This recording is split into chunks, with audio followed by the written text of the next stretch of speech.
Rising Pakistan में आज से हम आपके लिए एक बहुत ही दिलचस्प सिलसिला शुरू कर रहे हैं। सिनेमा और म्यूज़िक के नक़ाद और क्रिटिक हारून शुएब जो ब्लॉगिंग भी करते हैं और राइजिंग पाकिस्तान में भी अपनी माहिराना राय हमारे लिए लेकर आते हैं। आज से हारून डेकेड बाय डेकेड, दिहाई दर दिहाई आपके लिए पाकिस्तानी सिनेमा का रिव्यू लेके आ रहे हैं।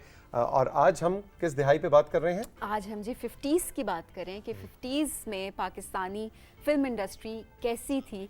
लेकिन उससे पहले हम हारून को दिखाना चाहेंगे कि आज हारून ने क्या पहना हुआ है, ये क्या है, क्या मामला है। अस्सलाम वालेकुम। आदाब आदाब। बस वो इस तरह हुआ कि जब आप लोगों ने कहा कि जी गालिब को हम ट्रिब्यूट दे रहे हैं, आज उनकी बरसी भी है, तो मैंने कहा जी मेरे पास तो एक चीज़ है जो कि शेयर करनी चाहिए। ये गालिब की एक शॉल है और ये देखिए आप, इसके ऊपर क्या क्या लिखा हुआ है। गालिब के मुख्तलिफ अशार हैं। हमें जरा इरशाद हो जाए। जी ज़रूर। पूछते हैं वो कि गालिब कौन है, पूछते हैं वो कि गालिब कौन है, कोई बतलाओ कि हम बतलाएं क्या। अरे वाह, क्या तो ये गालिब का एक तड़का मैंने भी लगा दिया। बहुत अच्छा किया। वैसे गालिब के ऊपर पूरा कंप्लीट सेगमेंट जो है अभी कुछ देर में वकार शिराजी साहब के साथ हम आपकी खिदमत में पेश करेंगे। लेकिन आज वैसे ही जरा विंटेज खेल रहे हैं। बिल्कुल ऐसे ही है जी। आज आप लोगों के भी गेटअप से मुझे नजर आ रहा है कि आज कुछ तो विंटेज की बात करें तो 50s का सिनेमा भी बिल्कुल अब तो हमारे लिए एक विंटेज सिनेमा की तरह है और लेगेसी है वो एक पूरी, जो कि पाकिस्तानी फिल्म इंडस्ट्री की चलती आ रही है। तो जब पाकिस्तान 47 के बाद 3 सेंटर्स थे बड़े जो सिनेमा के पाकिस्तान में उस वक्त हमें मिले, एक लाहौर में, कराची में और ढाका में। और कुछ ही सिनेमा थे जिसमें फिल्में लगा करती थी उससे पहले। लेकिन जो पहली फिल्म पाकिस्तान में बनी और रिलीज़ हुई वो 1948 में थी, तेरी याद। अनफॉर्चुनेटली उस वक्त मुल्क जो था वो अपने ज़रा और मसाइल में ज़्यादा घिरा हुआ था, तो ये फिल्म इतनी चली नहीं।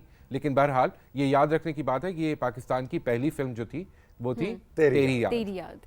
फिर जो फिल्म हिट हुई वो 1950 में दो आंसू के नाम से थी एक फिल्म, जो कि अनवर कमाल पाशा साहब की फिल्म थी और उसमें संतोष थे और सबिया थी। क्या जोड़ी थी संतोष की और सबिया की। और फिर वो पूरी 50s में आपको नजर आएंगे कि वो एक हिट पेयर था जो कि पाकिस्तान की सिनेमा इंडस्ट्री को लीड कर रहा था। एग्जैक्टली। और फिर चंदवे थी 1952 में पंजाबी फिल्म, जो कि फिर जो एक बहुत बड़ी हिट बनी और एक पंजाबी फिल्मों का भी सिलसिला पाकिस्तान में चल निकला, जो कि मैडम की फिल्म थी। मैडम नूरजहां उसमें हीरोइन थी और संतोष साहब जो थे वो हीरो थे। हालांकि संतोष साहब, मूसा रजा जो थे वो पंजाबी स्पीकिंग नहीं थे, लेकिन चंदवे में एक पंजाबी फिल्म में भी उन्होंने एक हिट फिल्म दी थी। तो उस ज़माने में नहीं मालूम कि ये इसका जवाब आपके पास है या नहीं, लेकिन इस तरह में फिर क्या होता था? डबिंग होती थी और क्या संतोष साहब इसका वाकई जवाब मेरे पास नहीं है। ये भी वैसे कोई रिसर्च वाली जरूर है इसके ऊपर होनी चाहिए तहकीक कि भाई वो संतोष साहब क्योंकि पंजाबी बोल नहीं सकते थे, तो क्या उन्हीं की तो आवाज उन्होंने अपनी आवाज़ की थी या फिर किसी और ने उनकी आवाज़ डबिंग की। लेकिन बहरहाल वो फिल्म एक बहुत बड़ी हिट थी और उसकी वो लेगेसी पंजाबी सिनेमा की फिर कई दिहाइयों तक पाकिस्तान में चलती रही। फिर जनाब ये फिल्में बनना शुरू हुई 50 की फिर दिहाई जो थी पूरी, उसके अंदर एक के बाद एक हिट फिल्म आना शुरू हुई। पाकिस्तान की फिल्म इंडस्ट्री टेक्निकली शायद उस वक्त इतनी स्ट्रांग नहीं थी, लेकिन एस्थेटिकली जो थी वो बहुत स्ट्रांग थी। एक्टिंग बहुत अच्छी थी, म्यूजिक खास तौर पे पाकिस्तान का जो था उस वक्त बहुत अच्छा था। अच्छा, थोड़ा सा ये बताइए कि जिस तरह आपने सबिया संतोष का, मैडम नूरजहां का जिक्र किया, म्यूजिक के अंदर कौन से बड़े सिंगर्स और बड़े नाम हमें नजर आते हैं? बिल्कुल जी, क्योंकि वहाँ से बहुत सारे सिंगर्स यहाँ आए जो बरसगीर की एक फिल्म इंडस्ट्री थी उसमें से जो पाकिस्तान में शामिल हुए। उसमें नूरजहां तो ऑफ कोर्स आपने मैडम का नाम लिया, फिर मुनव्वर सुल्ताना थी, जुबैदा खानम एक बहुत बड़ी सिंगर थी, इकबाल बानो ने भी 50 की दिहाई में फिल्मों के लिए गाने गाए और वो उनका जिक्र करेंगे आगे चलकर। फिर कौसर परवीन, नाहिद न्याजी, नजमा न्याजी, ये दो बहनों का एक आपको याद होगा कि ये हुआ करती थी जो फिल्मों के लिए गाने गाया करती थी।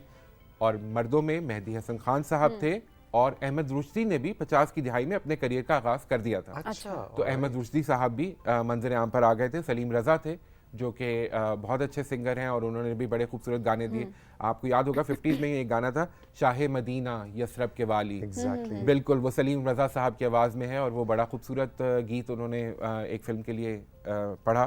फिर मास्टर इनायत, फिरोज़ निज़ामी, ये वो कंपोजर्स थे जिन्होंने पाकिस्तानी फिल्म म्यूज़िक को एक आइडेंटिटी दे दी। फिर तो उसके बाद लाजमो मलजूम था कि पाकिस्तानी फिल्म होगी तो म्यूजिक तो जबरदस्त होगा, और म्यूजिक की बेस पे फिल्में हिट हो जाया करती थी। बिल्कुल। अभी भी मेरा ख्याल है 50s 60s का वो दौर है कि जब आपको शायद फिल्म की कहानी कोई आपसे पूछे तो आप ना बतला पाए, बिल्कुल लेकिन ऐसे ही। उसका गाना कोई बजे तो आपके ये वो फिल्म है, ये वो फिल्म है। म्यूजिक ही। और ये मेरा ख्याल है इंडिया में, पाकिस्तान के अंदर ये खासा रहा है हमारी बड़े सगीर की फिल्मों का कि म्यूजिक जो है वो लेके चलता था फिल्म को। बिल्कुल जी, और जिस तरह मैंने कहा कंपोजर्स क्या बड़े बड़े कंपोजर्स थे। 1952 में गालिबन ख्वाजा खुर्शीद अनवर जब पाकिस्तान आ गए, क्योंकि शुरू के 1-2 सालों में वो यहाँ नहीं शिफ्ट हुए थे, लेकिन जब वो पाकिस्तान शिफ्ट हो गए तो उसके बाद जो म्यूज़िक ट्रेंड्स वो लेकर आए अपने साथ, उन्होंने तो पूरी पाकिस्तानी फिल्म इंडस्ट्री को एक नई आइडेंटिटी दे दी as far as music is concerned. तो वो फिर वही लेगेसी चलती रही, बाद के आने वाले भी उसी को फॉलो करते रहे। उसमें अगर आप देखें रशीद अत्रे साहब बहुत बड़े मौसीकार, वो भी उस वक्त फिल्म इंडस्ट्री में काम कर रहे थे, और गुलाम हैदर साहब, फिरोज़ निज़ामी का जिक्र मैंने पहले किया। तो ये वो लोग थे जिन्होंने म्यूज़िक बनाया और पाकिस्तान फिल्म इंडस्ट्री को म्यूज़िक की दौलत से तो कम से कम माला माल कर दिया। अच्छा हारून, हम म्यूज़िक की बात करें, कुछ सॉन्ग्स की अगर हम बात करें, आप इवन अगर 50s की भी बात करें, 60s, हम इन सब की भी अगर बात करें, तो कुछ ऐसे सॉन्ग्स और फिल्म्स हैं बहुत सारे जो कि एवरग्रीन उनको कहा जाता है, आज भी लोगों को याद होते हैं और वो सुना अच्छा, रहे मैं होते नाम हैं। लेता जाऊंगा और आप लोगों के जहन में उसकी ट्यून बजती जाएगी, हाँ। क्योंकि एक के बाद एक बड़ा गाना ठीक है, है, हाँ। और एक के बाद एक बड़ा मौसीकार है जिसने वो गाना बनाया। हीर का एक गाना था, असा जान के मीट लई। हाँ, तौसीक साहब जो है तरंग में आ रहे हैं। आज गाना सुनाना इन्होंने। बिल्कुल, ये जुबैदा खानम का गाना था जी, और क्या जबरदस्त गाना था। नूर इस्लाम में जिस तरह मैंने पहले जिक्र किया, सलीम रजा साहब ने वो शाह मदीना। मुझे गाने इसलिए याद है, सबीन के जब ये फिल्में रिलीज हुई थी तो मैं जाके सिनेमा में बिल्कुल देखा बिल्कुल करता था। बिल्कुल, हमने तो बाद में पढ़ा इसके बारे में और जाना। जाहिर है आपकी नस्ल ने तो मैं तो जाके देखा करता था। ठीक है जी। फिर दुपट्टा एक फिल्म थी, तुम जिंदगी को गम का फसाना बना गए। तुम जिंदगी हाँ, को देखिए। गम का फसाना बिल्कुल ऐसा। बना गए।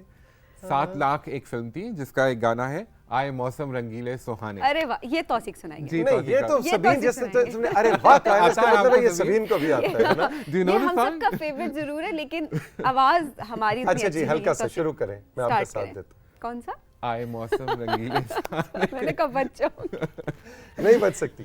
स्टार्ट करते हैं ना।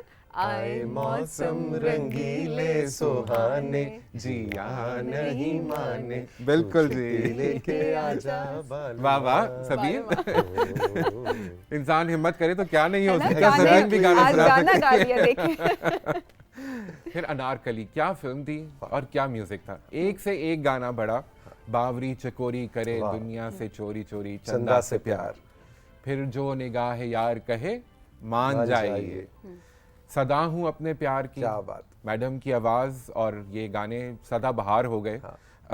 मास्टर इनायत की मौसीकी थी और बहुत बड़ी फिल्म। अच्छा, इस फिल्म का इंटरेस्टिंग बात यह है कि मास्टर इनायत ने भी मौसीकी दी और कुछ गाने जो हैं वो रशीद अत्रे ने भी बनाए, क्योंकि कुछ इस तरह हुआ दोनों फिल्म की प्रोडक्शन के दौरान कि मौसीकार जो थे, एक जो थे वो बहुत टाइम ले रहे थे, तो फिर प्रोड्यूसर ने कहा कि जी दूसरे मौसीकार को शामिल कर लिया जाए। लेकिन अच्छा, आप उस वक्त देखिए ये प्रोडक्शन की रियलिटीज कितनी फर्क होती हैं, और उस वक्त टेंशन के फिल्म रिलीज होनी है और एक मौसीकार जो है वो 4 से ज्यादा गाने नहीं कर पा रहा, फिल्म में 7 गाने लाजमी हैं, वो 3 किसी और को दे दो। उस वक्त उस प्रोड्यूसर को, डायरेक्टर को, किसी को नहीं मालूम होगा कि हम इस छोटे से प्रोडक्शन ग्लिच की वजह से हिस्ट्री क्रिएट करने जा रहे हैं। बिल्कुल, है ना? और फिर दोनों ने उसमें आई थिंक दोनों ने अपना टक्कर के बेस्ट दे गाने, दिया। हाँ। टक्कर के गाने हैं, वाकई ऐसा ही है कि आप ये नहीं कह सकते कि ये गाना कमजोर है इस फिल्म में। हर गाना जो है वो इतना ताकतवर है कि वो जहन में रहता है। इनफैक्ट अगर रिसोर्सेज की भी बात करें, उस ज़माने में आप गाना भी जब आप सुनते हैं तो आपको लगता है कि एक ओरिजिनल आवाज़ और खूबसूरती,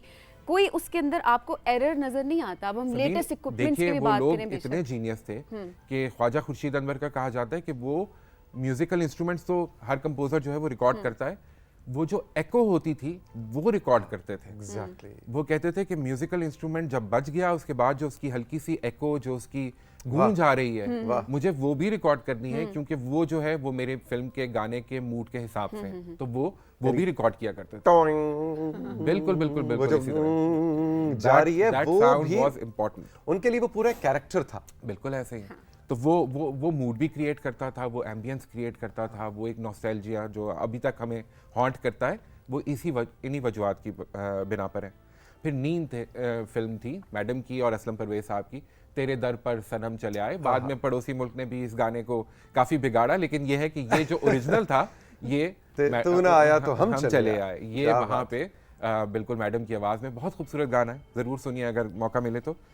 फिर उसके बाद जुबैदा खानम का एक गाना था, गाड़ी को चलाना बाबू जरा हल्के हल्के हल्के, क्या कहीं गाना दिल का जाम न चलके, दिल का जाम कहीं न चलके, गाड़ी को चलाना बाबू है ना। मुझे याद है फिर बाद में पीटीवी के लिए बेंजामिन सिस्टर्स ने गालिबन ये गाना गाया था, मुझे याद नहीं है ना, बेंजामिन सिस्टर्स, और वो बहुत उस दौर में वो एक बड़ी रिफ्रेशिंग इनोवेटिव चीज थी कि हम 50s और 60s के गाने जो हैं। अच्छा, एक गाने का और मैं जिक्र करना चाहूंगा, वो जो था इकबाल बानो का, जिस तरह मैंने पहले कहा था, वो था पायल में गीत हैं छम छम के, गुमनाम फिल्म का गाना, तू लाख चलेरी गोरी थम थम के। क्या खूबसूरत गाना है और आज तक वो सदाबहार है, लोगों को याद और इकबाल बानो की भी आइडेंटिटी बना और फिल्म के लिए बड़ा एक अनकन्वेंशनल सिलेक्शन था इकबाल बानो का, क्योंकि उनकी आवाज़ फिल्म की जो आवाज़ें थी आमतौर पर इस्तेमाल होती उससे बड़ी मुख्तलिफ थी। तो बड़े रिलक्टेंटली इकबाल बानो ने खुद भी एग्री किया कि मैं ये गाना गा देती हूँ, लेकिन फिर उसके बाद वो ऐसा हिट हुआ कि फिर इकबाल बानो ने बहुत से यादगार गाने फिल्मों के लिए भी गाए। और मेरा ख्याल है कि इकबाल बानो साहिबा की कोई भी महफिल, कोई लाइव कॉन्सर्ट इस गीत के बिना मुकम्मल हो ही नहीं सकता। चाहे उन्होंने पाकिस्तान टेलीविजन पीटीवी के लिए मेरी पसंद और जैसे दूसरे प्रोग्राम्स रिकॉर्ड कराए, लेकिन ये गाना जो है वाकई एक कहते हैं सिग्नेचर सॉन्ग उनके लिए। बिल्कुल ऐसा ही।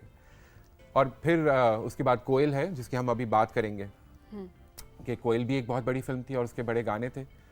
मैडम की और असलम परवेज साहब, अलाउद्दीन साहब उसमें एक बहुत बड़े फनकार थे अलाउद्दीन साहब, और कैरेक्टर एक्टर थे और बहुत खूबसूरत एक्टिंग किया करते थे। इस फिल्म में उनका एक बड़ा अहम किरदार था, तो उन्होंने भी ये कोयल फिल्म जो थी मसूद परवेज़ की, ये भी बहुत बड़ी हिट हुई। और ये 1958 की फिल्म थी गालिबन, जो कि फिर इसके भी एक एक गाना अगर आपको याद हो। और इस फिल्म का मज़े की बात यह है कि ये वो जो एक फॉर्मूला था ना कि बचपन का प्यार फिर बिछड़ गए, और एक गाना जो बचपन में गाया करते थे वही गाना जो है, अच्छा वो यहाँ से शुरू हुआ, इस फिल्म से शुरू हुआ। ये कुछ उन इब्तदाई फिल्मों में थी जिन्होंने इस पूरे प्लॉट को जो है वो प्रेजेंट किया और लोगों ने बहुत पसंद किया, बहुत सराहा। ये तो अब मुझे याद पड़ा कि इवन 90s तक हम देखते हैं कि इंडिया में भी और पाकिस्तान में भी ये फॉर्मूला सुपर हिट फॉर्मूला है। फिल्म तो चलती है कि बचपन का प्यार जो है वो बड़े होते हैं दोबारा से वो है रीयूनियन हुई। रिम झिम पड़े फुहार, ये इस फिल्म का गाना है। रिम झिम पड़े, आए सबीर आता नहीं है नित्य का प्यार, बिल्कुल बिल्कुल। आए न पतझड़ रहे बहार तेरा ये तो वो बचपन में भी बच्चे गाया करते थे, और फिर वो जब जवान हुए तो उनके बिछड़ के मिलने की वजह ये गाना बन गया। तो ये बड़ी एक मजे की वो एक स्टोरी थी जो कि फिर बहुत हिट हुई फिल्म। और उसमें एक एक गाना, तेरे बिना सागर रोए सागर रोए, शोर मचाए, मैडम ने वो बीच के पास खड़ी होके गा रही हैं। एक बड़ा उदास गाना है लेकिन इतना यादगार गाना है, याद पिया की आए नैना भर आए। फिर उसके बाद ओ बेवफा मैंने तुझसे प्यार क्यों किया, क्या क्या खूबसूरत गाने। ट्रेंड सेटिंग गाना था ये, है ना। बिल्कुल। एक और गाना मैं जिक्र करना चाहूंगा तौसीक, जो कि बड़ा अनकन्वेंशनल था अपने ज़माने के हिसाब से, और मैडम के लिए भी एक एक्सपेरिमेंट था, महकी फ़ज़ाएं गाती हवाएं। तो वो जो है वो क्या खूबसूरत गाना। इसमें जुबैदा खानम ने भी एक गाना गाया, दिल जला न दिल वाले, ये नीलो के ऊपर पिक्चराइज हुआ था। नीलो भी थी फिल्म। जला न दिल वाले, बिल्कुल, आंखें चुरा ले दिल में बसा के हमें अपना बना ले। ऐसा ही है, ऐसा ही है। और एक आखिरी गाना इस फिल्म का, जो कि 10 गाने थे बाय द वे इस फिल्म में, और सोचें कि एक फिल्म में 10 गाने और 10 के 10 जो है सुपर हिट याद है सब, याद है। सुपर हिट तो अलग बात, याद है। दिल का दिया जलाया मैंने, दिल का दिया जलाया, बहुत खूबसूरत गाना मैडम का अगेन, लेकिन वो भी बड़ा यादगार गाना। और ये वो गाने हैं हारून के जिन की 50s का वो दौर के, जिसके बाद आप देखें कि इन गानों को, इनकी वैल्यू के, इन गानों ने आगे कितने लोगों के करियर बनाए। अब हुमैरा अरशद इसकी बहुत बड़ी मिसाल है ना जी। तो हुमैरा अरशद और जैसे बहुत से दूसरे सिंगर्स हैं। सजाद अली ने जब ट्रिब्यूट दिया मैडम को, तो उन्होंने ये गाने गाए, और जुबली प्रोग्राम जो पीटीवी का हुआ एग्जैक्टली, तो उसके अंदर सजाद अली बन के एकदम से सामने आए। आइडेंटिफाई, उससे पहले भी उनका नाम था, लेकिन आप ये देखें ये बड़े उस्ताद, और ये कैसे गुनी लोग, कैसे ब्लेस्ड लोग थे, है ना, कि जिनसे इनके काम से कितनी दुनिया को फैज़ मिला। ये आप देखिए, और ये फिल्म जो थी तौसीक, ये कोयल फिल्म जो थी, ये मैडम की चंद आखिरी फिल्मों में से थी। इसके बाद मेरा ख्याल में एक ही फिल्म आई, वो खैर 60 की दिहाई में थी, और इत्तेफाक से वो गालिब थी। उस फिल्म का नाम गालिब था, और वो गालिब ही की सवाने हयात के ऊपर फिल्म बनाई गई थी, और वो मैडम की आखिरी फिल्म थी एज एन एक्ट्रेस। उसके बाद वो उन्होंने प्लेबैक सिंगिंग ही की, फिर एक्टिंग नहीं की उसके ये बाद। भी इंटरेस्टिंग बात है कि आज हम गालिब को उनकी बरसी पे ट्रिब्यूट देने चले हैं कुछ ही देर में, तो आप वो उनका भी एक अगले रेफरेंस है ना? दिहाई में जरा ज्यादा कवर करेंगे, लेकिन ये है कि ये 1961 में ये फिल्म आ गई थी। अच्छा हारून, अब सवाल ये कि इस वक्त जो हमारे राइजिंग पाकिस्तान के बहुत से नाजरीन जो मेरी जनरेशन से हैं, जो 50s 60s के दौर के साथ उनका भी एक नॉस्टैल्जिया है, ये बतलाइए कि इस तरह की फिल्में इस वक्त ऑनलाइन क्या मौजूद हैं, उनके प्रिंट अच्छे हैं, ख़ासतौर पे हमारे यंगस्टर्स, और फिल्म ना से ही गानों को जाके रिविज़िट करना चाहें सबीन की जनरेशन के, तो क्या ये पॉसिबिलिटी है? ढूंढने से मिल जाती हैं चीज़ें जी, बिल्कुल ऑनलाइन अवेलेबल हैं, थोड़ा सा सर्च करना पड़ता है। और अगेन मैं ये समझता हूँ कि उन फिल्मों का जादू जो है वो उस विंटेज फील में ही है, कि अगर थोड़ा सा प्रिंट ख़राब भी है, कहीं ऑडियो के मसाइल भी नज़र आ जाते हैं, वो पता नहीं कौन सी रिकॉर्डिंग थी, वो इन दिहाइयों के ऊपर किस तरह चलती चलती आज वो डिजिटल एज में ऑनलाइन मौजूद है, तो उसकी भी एक पूरी कहानी है। उस कहानी को समझना, उस विंटेज फील को एंजॉय करना, और फिर उस आर्ट पीस को, उस मास्टर पीस को जो कि क्रिएट किया गया था आज से 40-50 साल पहले, जब टेक्नोलॉजी इतनी एडवांस नहीं थी, उसको एंजॉय करना, उसका एक अपना ही मजा है, उसका फ्लेवर है, उसको उसी तनजुर से देखना चाहिए। बिल्कुल हारून, आपने बिल्कुल ठीक बात की। कुछ चीज़ें जो ओरिजिनल होती हैं वो उसी तरह ही अच्छी लगती हैं। अब अक्सर औकात ना जब रिमिक्स बन जाते हैं लोग कवर्स बहुत ज़्यादा बना रहे होते हैं, डेफिनेटली वो अच्छी बात है कि ट्रिब्यूट पेश करते हैं सब कुछ, लेकिन जब भी आप सुनते हैं ना ओरिजिनल ही रहता है, वो उसकी एक अपनी फील होती है। और ब्लैक एंड व्हाइट का जो मैजिक है वो भी आपको याद होगा कि वो भी एक बड़ी एक अलग चीज़ है। अब कलर का ज़माना आके हम सब रंग देख सकते। आपको क्या याद होगा? आपको भी याद? मुझे भी याद है जी, बिल्कुल, मैं भी ब्लैक एंड व्हाइट के ज़माने का हूँ, लेकिन उसका एक अपना नॉस्टैल्जिया है। आज भी लोग by choice black and white cinema भी बनाते हैं, ब्लैक एंड व्हाइट फोटोग्राफी भी करते हैं, क्योंकि वो एक आर्टिस्टिक एक्सप्रेशन होता है।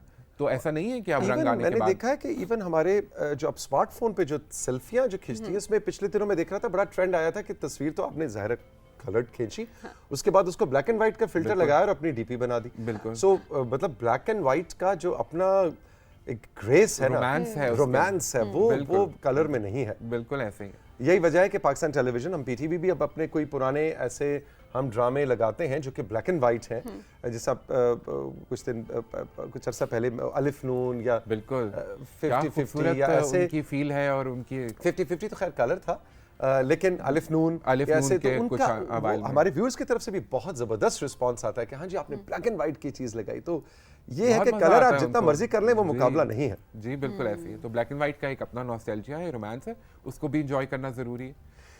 तो बहुत शुक्रिया हारून, ज़बरदस्त।